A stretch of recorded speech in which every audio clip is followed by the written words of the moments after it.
What's up, everyone? I hope you guys had a great new comic book day. I know I did. I ended up picking up 11 total books, and that's not even all of the ones I wanted to get. So keep watching this video to see which ones made the top 10 list, and stick around to the end to see which one claimed number 1 this week. So stay tuned.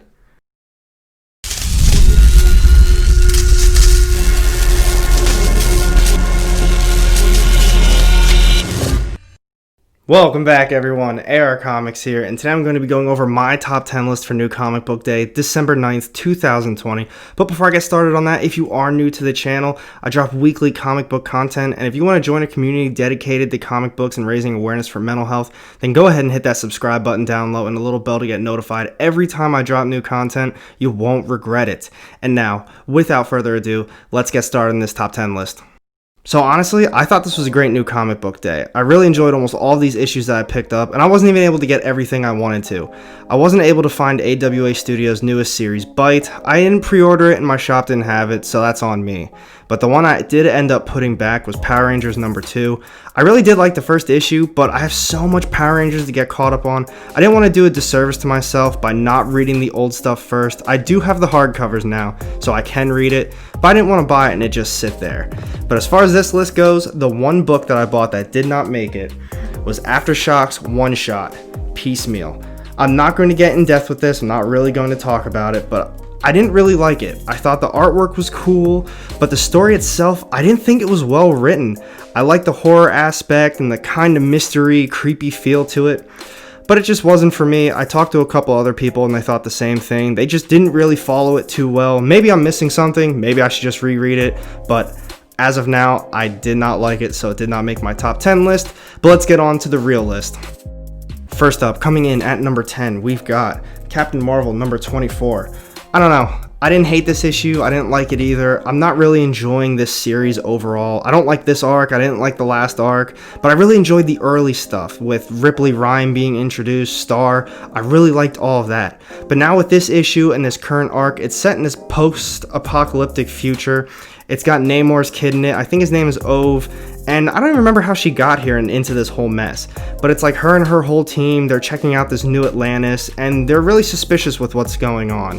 They go a lot deeper into it, they see what's really going on behind the scenes, and I thought that aspect was cool, and I am looking forward to the next issue, but as of now, it's coming in at number 10, I just haven't really been enjoying it.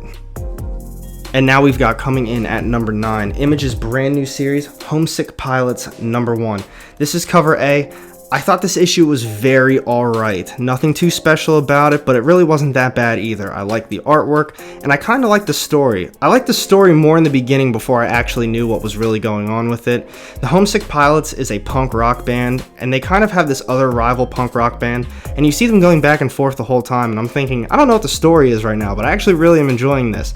But then it gets a little bit deeper, and they're trying to throw this massive gig in a haunted house, and there's all these other stories about what happened in this haunted house, and it goes on from there, and I kind of stopped enjoying it. I'm going to pick up the next issue though, because I usually give it 2 or 3 before I make my final decision, but overall, I thought it was just alright.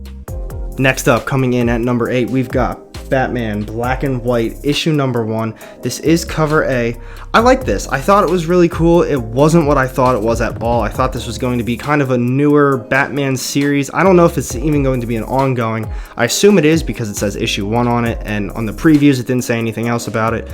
But this issue is just compiled of a ton of mini stories. And honestly, I thought all the mini stories were pretty good. I like how they all were written. I like the artwork for everything, and I love the noir black and white aspect to it. I'm not really going to get too in-depth with the issue itself because there, I think, was 5 or 6 little mini issues. I think they're all about 5, maybe 6 pages each. Maybe a couple more, a couple less, not really too sure. But if you're a Batman fan, you're definitely going to enjoy this because I liked it, and I'm new on the Batman front. So give it a shot, let me know what you think down low about it.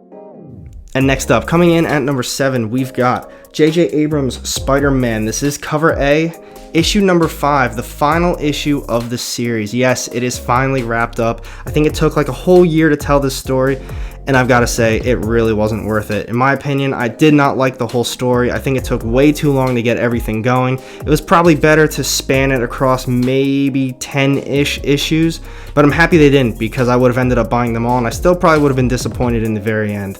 I did like the artwork. I thought it was nice. I didn't care for the villain. I don't even remember the villain's name. I didn't care about it at all. But as far as this issue goes, I thought it had a very good feel-good story. I liked the way that they wrapped it up, and I thought it was just nice.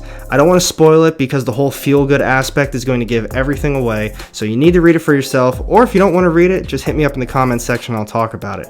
But for those reasons, this is coming in at number 7, mainly because it was a nice feel-good story at the very end, and sometimes that's all you need in life. And next up, coming in at number 6, we've got The Amazing Spider-Man, number 54. This is cover A. And honestly, I think the issue was alright. Nothing too crazy happened. It's been the same thing over the last couple issues. I really like the artwork, but I think it's been going slow because Nick Spencer's trying to tell the rest of the story in the tie-ins that no one's really caring about. So that's making the main run just go a lot slower. He's focusing on Kindred being in this main run. He's not really in the tie-ins at all. It's Doctor Strange and whatever else is going on in that. But with this one, it's basically Kindred and Spidey. They're just going back and forth, and that's how it's been for the last, I think, 3 issues. This one progressed it just a little bit more. There's a tad bit more fighting, but this time Kindred revealed who he really is to Spidey. I'm not going to spoil it because you need to read it for yourself. But then the rest of the issue is just Spidey like, no, it can't be you. No, no. And it's like, all right, come on now.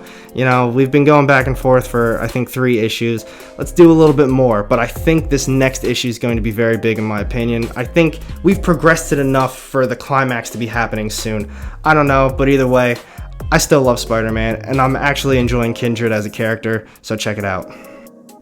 And now we're down to the top 5 issues of the week. Coming in at number 5, we've got 7 Secrets, number 5. This is cover A. I love this series right now. I think the issue was very well done too. It's a little bit on the slower side, but that's because the last issue was extremely action-packed and a lot of big things happened. I like the artwork in this series too. It's very vibrant, it's bright, there's full splash color pages of art, and I'm just really digging the whole thing. This issue was kind of a bridge issue, so as I was saying, the last issue was very action-packed. This one's kind of the results of everything that happened from that, but it's leading to something else that's huge. In my opinion, I think the next issue is going to be very big, and on the last page it kind of reveals something, so obviously I'm not going to spoil it. Give this a shot. Like I said, it's only 5 issues deep. Make sure you pick it up and let me know what you think about it. And now, coming in at number 4, we've got crossover number 2. This is cover A, and I really like this issue. I really like the series as a whole. I know it's definitely on the slower side right now, and they're building it up for something bigger, but it's just such a fresh and unique idea that I personally can't not like it. There's no other comic book on the market right now with this type of a concept. Superheroes came to life, and not only did they come to life, but not everything's just happy-go-lucky, and they just come and save the day. Like, shit popped off, and all these people were dying, superheroes are being taken in prisons, and they're being experimented on. I think that's so cool. They're not really showing any of that yet, especially in this issue. It picked up pretty much where the last one left off. It's just all the after fact of what happened. The main character, Ellie, is still with that little girl. They're trying to figure out what to really do with her, and that other guy that kind of set the whole comic shop on fire, he gets into some crazy business, and I think it's really going to take off in these next couple issues. Make sure you check out Crossover. It's written by Donny Cates, so a lot of people are already hyping it up, and if you're on the speculation side of things, Donny Cates issues already go for a decent chunk of money. Well, the main ones, of course, because people are always hyping him up, and I think at some point this series could be the next one. Next up, coming in at number 3, we've got Venom number 31. This is cover A. I really like this issue. I thought it was very well done, but overall, I love this series. It's one of my favorite ongoings, especially from Marvel, and Donny Cates and Ryan Stegman have done an incredible job with this. The artwork is just absolutely beautiful, and the story, in my opinion, has been so well done. You can't not like it. But as far as this one goes, this picks up exactly where King in Black issue number 1 left off. So if you're not reading that, that kind of sucks, but at the same time, you should be reading that because they go pretty much hand in hand with each other. You don't have to be reading the other King in Black tie-ins. I heard they were pretty bad, and just a heads up, King in Black Namor tie-in is not in this list. I didn't grab it. I didn't want to grab it. I don't really care about it. But with this issue, as I was saying, it picks up where King in Black issue 1 left off. I'm not going to spoil what really went on, but Eddie Brock is kind of making peace with what's happening. He's trying to figure out how to go from here, and it was just internal dialogue almost the entire issue, and Donny Cates killed it with writing it.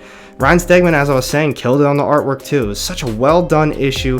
We got to see a little bit of Dylan. We didn't get too in depth with him, so I'd like to see how they expand on him and how he, comes into the series again, but I'm really looking forward to it, and I cannot wait for the next issue. I love this series. You need to be reading Venom.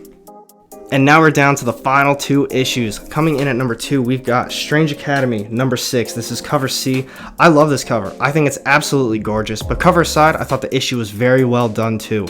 It picks up right where the last one left off. The kids are still trying to find their friend that got lost in that game of tag, and they're pretty much fighting the Hollow the entire time. It was an extremely action-packed issue, but they realized they were getting overpowered, so they started to run away, and Doctor Strange and his squad showed up and pretty much gave the Hollow the business. As I was saying, the whole thing was action-packed. I really enjoyed it. It was pretty cool, but I don't really know where they're going with the Hollow, and the end of the issue ended on a massive spoiler. I don't think it's going to be as big as they kind of made it out to be in the issue. It was one of those like, oh shit moments, but I don't think it's going to be that big. Either way, let me know what you think about it. I love Strange Academy. And here it is, the number 1 issue of the week. My top choice, we have Year Zero, Volume 2, issue number 2.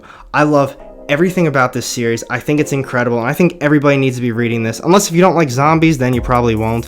But Benjamin Percy, you have done an incredible job writing this series. I love every single aspect of it. I feel so invested in all of these characters, and I want to know everything about them, how they got to where they were, what they're doing, and how they're going to go from here. Every time I flip a page and it's a new character, I want to go back to the other character and see what's going to happen next to them. You need to be doing way more than 5 issues of this, because I will buy every single one of them, and everybody I talk to that reads Year Zero says the same thing. So for those reasons, this is absolutely coming in at number 1. There's not much else to tell besides it being 4 different characters. You're invested in their lives, what they're doing, and where they're going. It's so good. Read it for yourself. And as always, thank you for watching my video. If you enjoyed it, make sure you hit that thumbs up button. And if you don't want to miss out on any of my upcoming content, hit the subscribe button down low and the little bell to get notified every time I drop new content. You won't regret it. And I've got 2 more videos sitting off to the side here with more of my comic book content. Click on one of those and I'll see you in the next one. Have a good day.